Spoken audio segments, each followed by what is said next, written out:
मुझे लगता है कि आज की इस भागदौड़ भरी जिंदगी में ना हम सभी के पास एक लिस्ट होती है, एक सीखने की इच्छा वाली लिस्ट।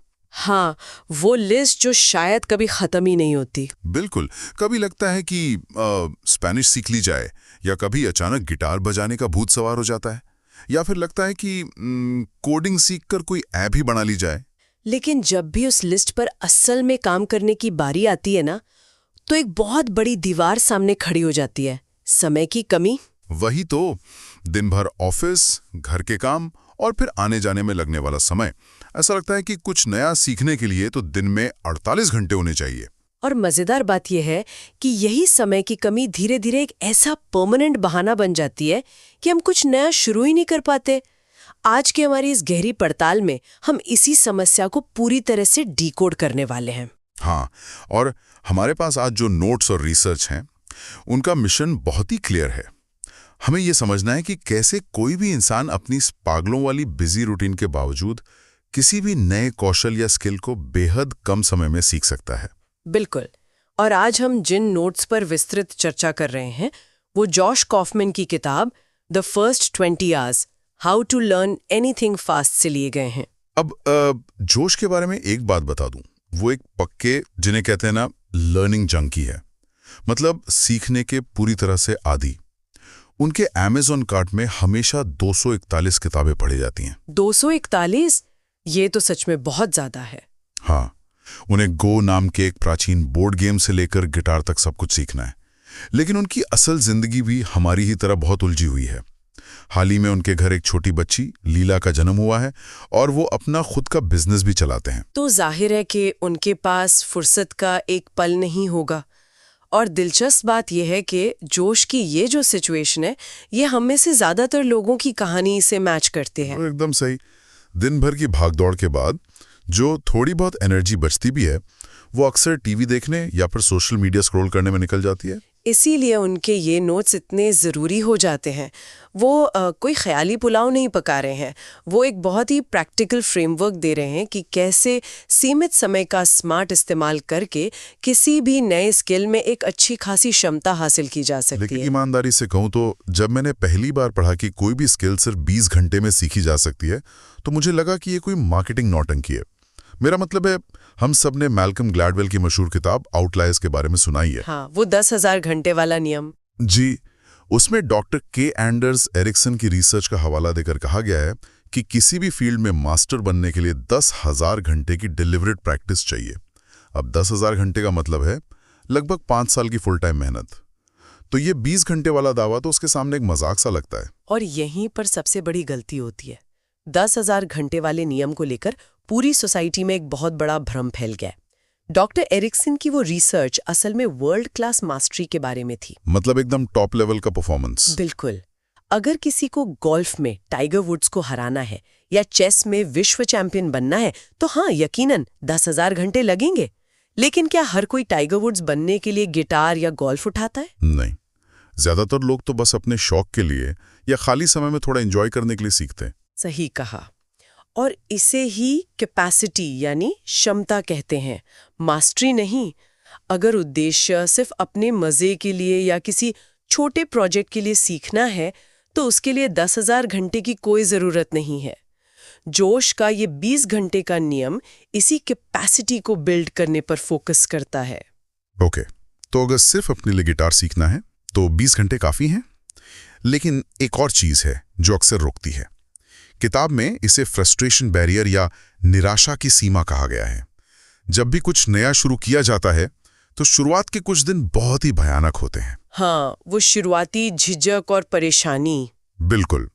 गिटार के तार पकड़ते ही उंगलियों में दर्द होता है, आवाज एकदम बेसुर आती है और इंसान खुद को दुनिया का सबसे बड़ा बेवकूफ महसूस करने लगता है। और मजे की बात यह है कि यही वो पॉइंट है जहां 90% लोग हार मानकर गिटार को वापस अलमारी में रख देते हैं। ये फ्रस्ट्रेशन बैरियर असल में कोई मानसिक कमजोरी नहीं है, बल्कि एक बायोलॉजिकल रिएक्शन है। Biological reaction? वो कैसे? देखिए, हमारा दिमाग जब कुछ नया प्रोसेस करता है तो उसे बहुत ज्यादा एनर्जी खर्च करनी पड़ती है। 20 घंटे का जो नियम है, वो असल में इस फ्रस्ट्रेशन बैरियर को पार करने का एक कमिटमेंट है। अगर सिर्फ 20 घंटे यानी हर दिन 45 मिनट 1 महीने तक डटे रहें तो उस बेवकूफ़ी वाले फेज से बाहर आना तय है।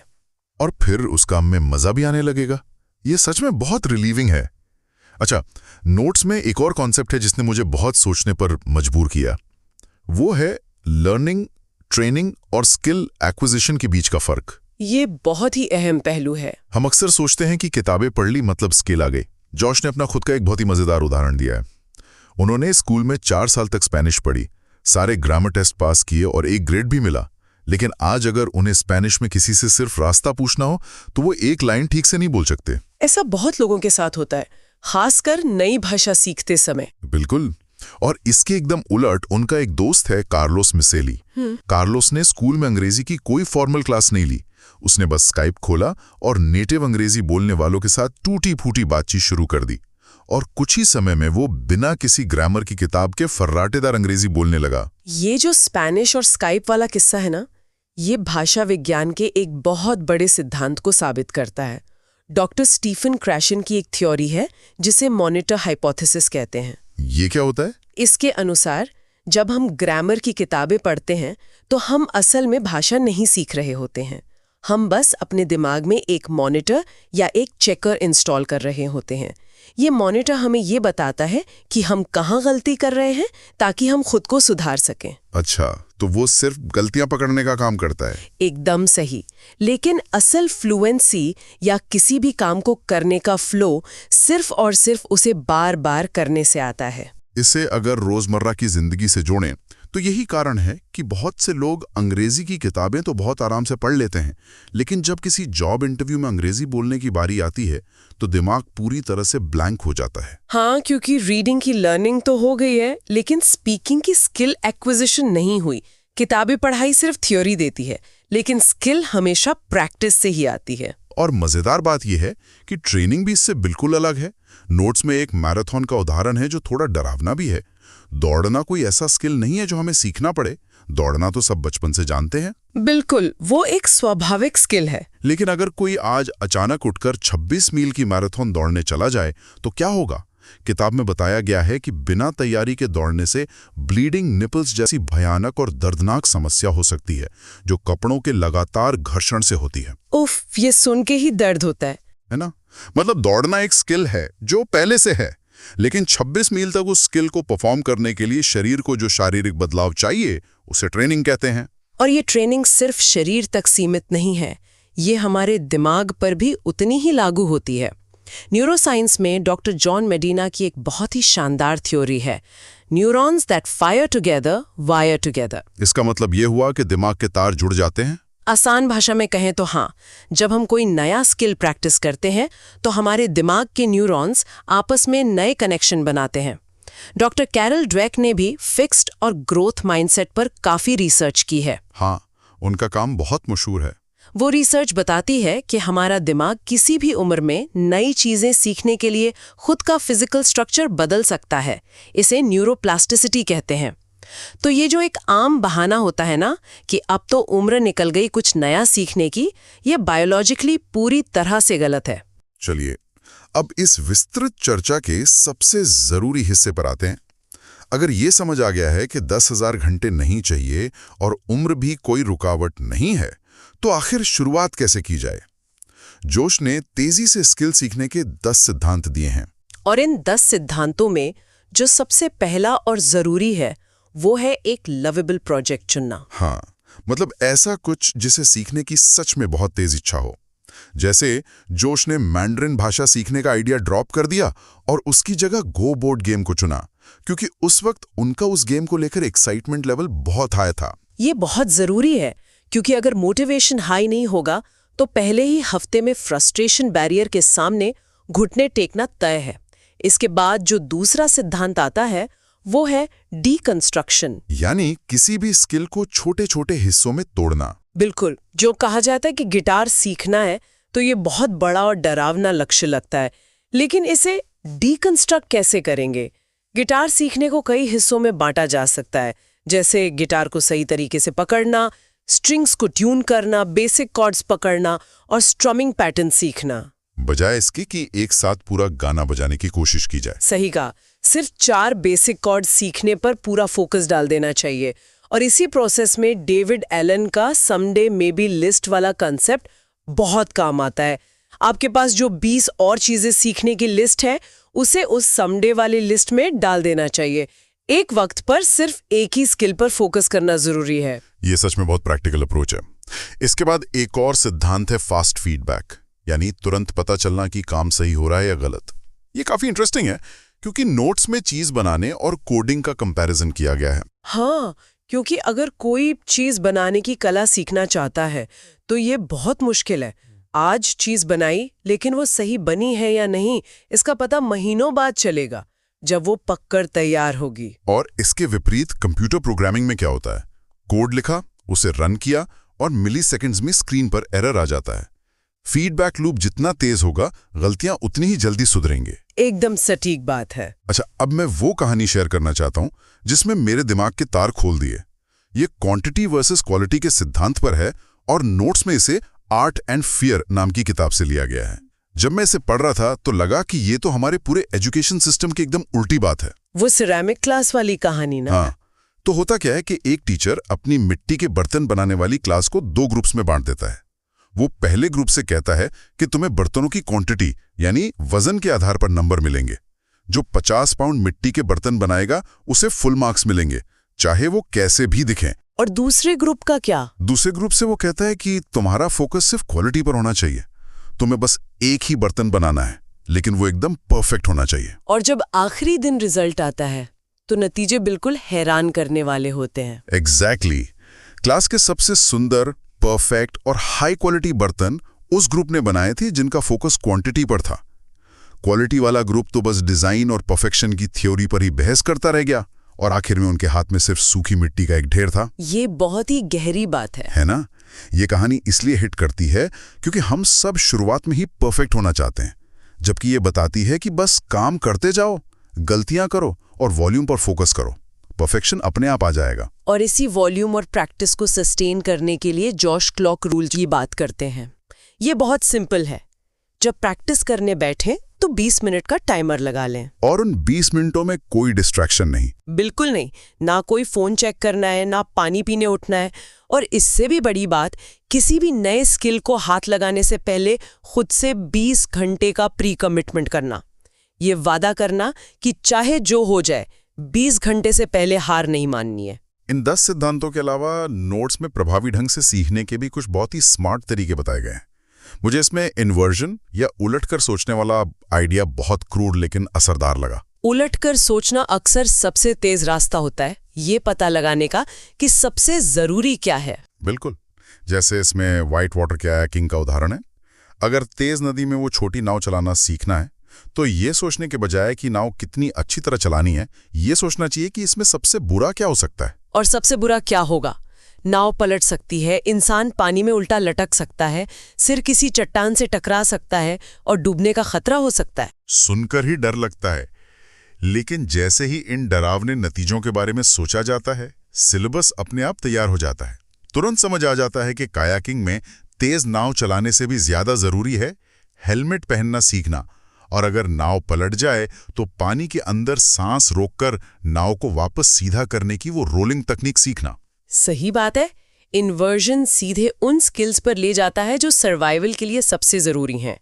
एक और बहुत ही काम का तरीका है मेंटल हुक्स इस्तेमाल करना। मेंटल हुक्स को कैसे समझाएंगे? इसका सीधा सा मतलब है किसी बिल्कुल नई और मुश्किल लगने वाली जानकारी को किसी ऐसी चीज से जोड़ना जिसे पहले से बहुत अच्छे से जाना जाता हो। नोट्स में इसका कोई अच्छा उदाहरण है? हाँ, जैसे मान लीजिए कोडिंग सीखते समय वेब सर्वर का कॉन्सेप्ट सामने आता है। अगर तकनीकी भाषा पढ़ेंगे तो दिमाग चकरा जाएगा, लेकिन अगर इस सर्वर को एक लाइब्रेरियन मान लिया जाए तो। एक लाइब्रेरियन? ये कैसे काम करेगा? देखिए, जब इंटरनेट पे कोई वेबसाइट टाइप की जाती है तो सर्वर उस लाइब्रेरियन की तरह दौड़कर जाता है और वो किताब यानी वो वेब पेज ढूंढकर सामने रख देता है। और अगर वो पेज उसे नहीं मिलता तो वो आकर कहता है एरर 404, जिसका सिंपल मतलब है कि सॉरी, मुझे ये किताब नहीं मिली। वाह, ये लाइब्रेरियन वाला मेंटल हुक तो वेब सर्वर का कॉन्सेप्ट कभी भूलने ही नहीं देगा। एनालॉजी सच में चीजों को बहुत क्लियर कर देती है। बिल्कुल। और हाँ, इन सब के बीच किताब ये भी याद दिलाती है कि जीव विज्ञान यानी अपनी बायोलॉजी का सम्मान करना चाहिए। टोनी श्वर्ट्ज की रिसर्च बताती है कि हमारा दिमाग 90 मिनट के साइकिल में सबसे अच्छा काम करता है। तो मतलब अगर कोई सोच रहा है कि वीकेंड पर 5 घंटे लगातार बैठकर कोडिंग सीख लेगा, तो वो सिर्फ खुद को थका रहा है। आराम करना भी सीखने के प्रोसेस का ही हिस्सा है। एकदम। और याददाश्त को बेहतर बनाने के लिए स्पेस्ड रेपिटेशन का इस्तेमाल करना चाहिए। हाँ, मैंने अंकी और सुपरमेमो जैसे सॉफ्टवेयर्स के बारे में काफी सुना है, लेकिन ये आम नोट्स या फ्लैश कार्ड से अलग कैसे हैं? तो होता क्या है कि हमारे दिमाग का एक फॉरगेटिंग कर्व होता है। मतलब अगर आज स्पेनिश का कोई नया शब्द सीखा तो इस बात के बहुत चांस हैं कि कल तक वो भूल जाएगा। सही बात है। ये सॉफ्टवेयर एक एल्गोरिदम का इस्तेमाल करते हैं। ये वो शब्द ठीक उसी समय दोबारा दिखाता है जब दिमाग उसे भूलने वाला होता है। जो चीज़ें मुश्किल है वो बार बार दिखाई जाएंगी और जो आसान है वो कम। इससे जानकारी शॉर्ट टर्म मेमोरी से लॉन्ग टर्म मेमोरी में शिफ्ट हो जाती है। ये तो लिटरली अपने दिमाग को हैक करने जैसा है। अच्छा, ये सारी थ्योरी तो बहुत अच्छी है, लेकिन जब जोश ने खुद इन सिद्धांतों को रियल लाइफ में टेस्ट किया तो क्या हुआ? नोट्स में उनके 2 बहुत ही अलग तरह के एक्सपेरिमेंट्स का जिक्र है। पहला योगा और दूसरा प्रोग्रामिंग। योगा वाला एक्सपेरिमेंट बहुत ही दिलचस्प है क्योंकि ये बताता है कि कैसे चीज़ों को लेकर पहले से ही गलत धारणाएं बन जाती हैं। हाँ, जोश का भी यही हाल था। वो दिन भर कंप्यूटर के सामने बैठे रहते थे और उनकी पीठ में भयंकर दर्द रहने लगा था। फिर उन्होंने शरीर की एनाटॉमी पढ़ाने वाले गिल हेडली का एक वीडियो देखा। उस वीडियो में फेशिया फज के बारे में बताया गया था। फैशिया फज, जो कि हमारे मसल्स के बीच जमा होने वाला एक तरह का जाला या फज होता है। बिल्कुल। जब इंसान घंटों बैठा रहता है और शरीर को स्ट्रेच नहीं करता तो ये फज जमने लगता है और शरीर एकदम सख्त हो जाता है। इसके अलावा इस्केमिया नाम की एक कंडीशन होती है जिसमें मांसपेशियों तक ऑक्सीजन नहीं पहुंचती और भयंकर दर्द होता है। तो ये सब देखकर जोश समझ गए होंगे कि उन्हें कुछ फिजिकल एक्टिविटी करनी पड़ेगी। हाँ, लेकिन शुरू में उन्हें योगा से बहुत चिढ़ थी।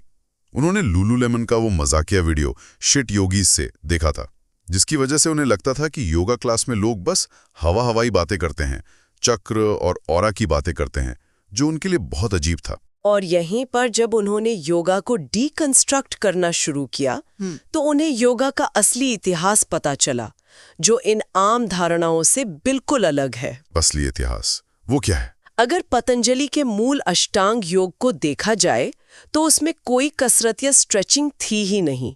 वो पूरी तरह से ध्यान लगाने और आत्मा को दुनिया से अलग करने की एक गहरे आध्यात्मिक साधना थी।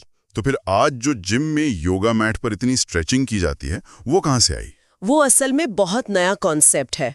आज जो विन्यास या मॉडर्न एथलेटिक योगा हम देखते हैं, उसे 20वीं सदी की शुरुआत में तिरुमलाई कृष्णमाचार्य ने डिजाइन किया था। उन्होंने मैसूर के महल में आम लोगों और बच्चों की शारीरिक सेहत सुधारने के लिए इसे बनाया था। मतलब ये मूल योगा से काफी अलग था। हाँ, इसमें जिम्नास्टिक्स और रेसलिंग के भी कुछ तत्व शामिल थे। जब जोश को ये समझ आया कि योगा का मतलब सिर्फ शरीर को रबर की तरह मोड़ना नहीं है, बल्कि ये तो सांस, गति और ध्यान को एक साथ जोड़ने का एक तरीका है, तब उनका नजरिया पूरी तरह बदल गया। और फिर उन्होंने अपने लिए इसे कस्टमाइज कर लिया। उन्होंने वो सारे मुश्किल और खतरनाक पोज हटा दिए जिनसे चोट लग सकती थी। सिर्फ 3 घंटे की रिसर्च में उन्होंने अपने लिए 20 से 25 मिनट की एक बहुत ही सिंपल होम प्रैक्टिस डिजाइन कर ली, जिसमें बेसिक सूर्य नमस्कार था। हाँ। और वो उज्जयी सांस लेने की तकनीक थी। हाँ, जिसे करते वक्त आवाज बिल्कुल स्टार वॉर्स के डार्थ वेडर जैसी आती है। उन्होंने बस यही बेसिक चीजें सीखी, जैसे वॉरियर 1 पोज, और 10,000 घंटे तो छोड़िए, सिर्फ 20 घंटे के लगातार अभ्यास से उनका पीठ दर्द गायब हो गया और योगा उनकी लाइफ का एक परमानेंट हिस्सा बन गया। ये सच में 20 घंटे के नियम की ताकत दिखाता है। और दूसरा एक्सपेरिमेंट जो उन्होंने किया वो बहुत ही टेक्निकल था, प्रोग्रामिंग। इसमें तो बहुत से लोगों को अपनी कहानी दिखेगी। जोश की वेबसाइट personalmba.com काफी हिट हो गई थी।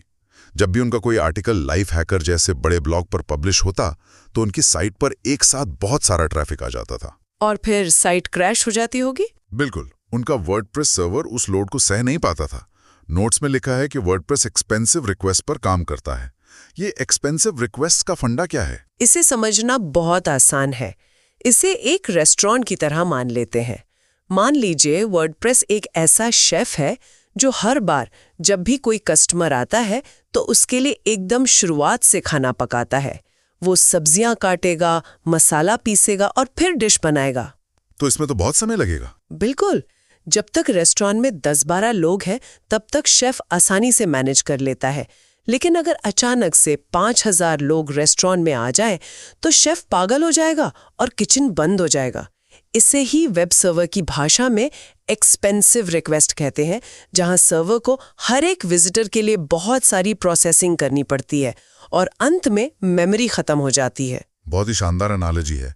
तो इस प्रॉब्लम को सॉल्व करने के लिए जोश ने जेकिल नाम का एक टूल इस्तेमाल करने की सोची, जो रूबी प्रोग्रामिंग लैंग्वेज पर चलता है। अगर रेस्टोरेंट वाली एनालॉजी का ही इस्तेमाल करें तो जेकिल वो शेफ है जो पहले से ही सैंडविच बनाकर फ्रिज में रख देता है और जैसे ही कोई कस्टमर आता है वो तुरंत उसे पकड़ा देता है।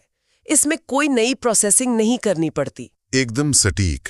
लेकिन समस्या ये थी कि जोश को रूबी प्रोग्रामिंग आती ही नहीं थी। तो उन्होंने इसे 20 घंटे में कैसे सीखा? उन्होंने पूरी की पूरी प्रोग्रामिंग लैंग्वेज रटने के बजाय उसे एक फ्लो चार्ट की तरह देखा।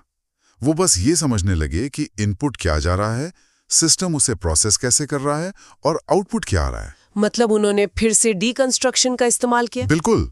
उन्होंने कोडिंग को छोटे छोटे कमांड्स में डीकंस्ट्रक्ट कर लिया और सिर्फ कुछ हफ्तों के 20 घंटे के टाइम ब्लॉक्स में उन्होंने अपनी पूरी वेबसाइट को वर्डप्रेस से जेकिल पर शिफ्ट कर दिया। उनकी साइट की स्पीड भी बढ़ गई और वो क्रैश होने वाली प्रॉब्लम हमेशा के लिए खत्म हो गई। अगर इन दोनों एग्जाम्पल्स यानी योगा और प्रोग्रामिंग को ध्यान से देखें तो एक पैटर्न बहुत साफ नजर आता है। जब भी किसी नए फील्ड को दूर से देखा जाता है तो उसकी कॉम्प्लेक्सिटी डरा देती है, लेकिन जब उसके अंदर घुसकर उसे छोटे और मैनेजेबल हिस्सों में तोड़ दिया जाता है तो वही पहाड़ जैसी चीज बहुत आसान लगने लगती है। तो इस पूरी गहरी पड़ताल को अगर समराइज किया जाए तो बात बस इतनी सी है कि 10,000 घंटे का जो टैग है वो शुरू करने से पहले ही साइकोलॉजिकली हरा देता है। सही कहा। लेकिन अगर एक सही स्ट्रैटेजी अपनाई जाए, स्किल को डीकंस्ट्रक्ट किया जाए, इन्वर्जन का इस्तेमाल हो और सबसे जरूरी उस शुरुआती फ्रस्ट्रेशन बैरियर को पार करने के लिए 20 घंटे का कमिटमेंट किया जाए तो लिटरली कुछ भी सीखा जा सकता है। और ध्यान देने वाली बात यह है कि ये सिर्फ एक नया शौक पालने तक सीमित नहीं है। अगर इस 20 घंटे के फ्रेमवर्क को एक थोड़े बड़े कैनवस पे रखकर देखा जाए तो ये हमारी सोसाइटी के लिए एक बहुत बड़ा और गहरा सवाल खड़ा करता है। वो कैसे? कैसा सवाल? जरा सोचिए, आज के समय में एक इंसान दिन में औसतन 2 से 3 घंटे टीवी देखने या सोशल मीडिया स्क्रॉल करने में बिता देता है। अगर इस खाली समय को सिर्फ 1 महीने के लिए पूरी तरह से फोकस होकर अलग अलग विषयों को सीखने में लगा दिया जाए तो क्या होगा? नतीजे तो हैरान करने वाले होंगे। बिल्कुल। अगर 20 घंटे का रणनीतिक अभ्यास सच में किसी भी नए स्किल के दरवाजे खोल सकता है तो क्या ये हमारे उस पुराने सालों लंबे एजुकेशन सिस्टम और डिग्रियों के मॉडल को पूरी तरह से अप्रासंगिक नहीं बना देता? ये तो बहुत ही प्रोवोकेटिव थॉट है। मतलब क्या हम एक ऐसे युग की तरफ बढ़ रहे हैं जहां डिग्री से ज्यादा ये मायने रखेगा कि कोई कितनी जल्दी नई चीजों को अडैप्ट कर सकता है? शायद हाँ। क्या हम एक नए पर्सनल रेनेसा यानी व्यक्तिगत पुनर्जागरण के मुहाने पर खड़े हैं? एक ऐसी दुनिया जहां ज्ञान और स्किल्स पर किसी बड़े इंस्टीट्यूट का एकाधिकार नहीं होगा, बल्कि हर इंसान के हाथ में पावर होगी कि वो जब चाहे जो चाहे सीख सके। सच में ये विचार बहुत गहरा है और सोचने पर मजबूर कर देता है। इसी सवाल के साथ आज की इस विस्तृत चर्चा को यहीं विराम देते हैं। अगली बार कुछ और दिलचस्प स्रोतों और नए विचारों की पड़ताल के साथ फिर जुड़ेंगे।